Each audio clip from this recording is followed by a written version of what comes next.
शिवसेना आणि मनसेची युती होत आहे, त्यामुळे काँग्रेस कुठेतरी नाराज आहे. इंडिया ब्लॉकच्या आघाडीच्या बैठकीमध्ये त्याचे अजिबात नाही, अजिबात नाही, अजिबात नाही. हे मुंबईतले विषय दिल्लीमध्ये आणण्याचं कारण नाही.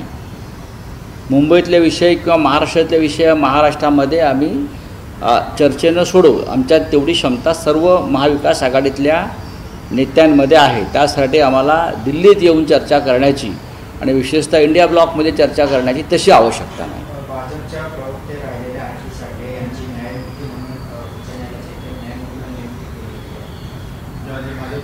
भारतीय न्यायव्यवस्थेचे दशावतार आणि भारतीय न्यायव्यवस्थेचं दुर्दैव याला म्हणतात.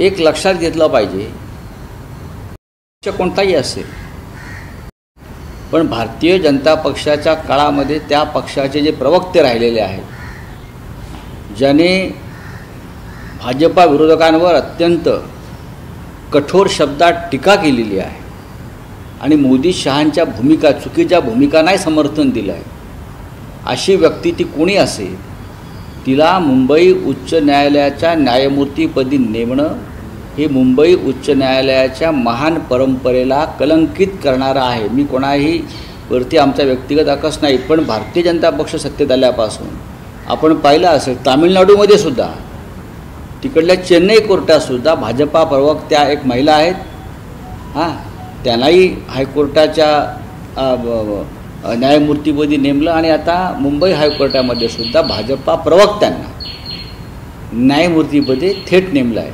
ते काही सांगतील, पण एखादा पक्षाचा जो प्रवक्ता असतो तो त्या विचारधारेला बांधील असतो आणि एकदाचा प्रवक्ता हा कायमचा प्रवक्ता असतो.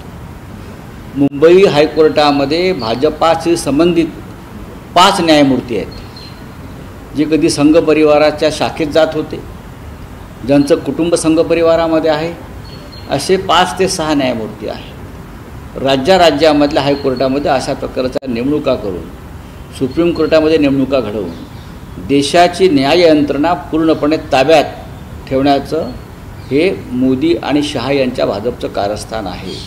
या देशाच्या सर्व घटनात्मक संस्था या आपल्या गुलाम असाव्यात, यासाठी मग निवडणूक आयोगापासून राज्यपालापर्यंत सगळ्या कोणत्याही घटनात्मक संस्थेवरती आज फक्त भारतीय जनता पक्षाचे लोक निवडून नेमले जातात. हे या राज्याच्या लोकशाहीसाठी अत्यंत घातक आहे.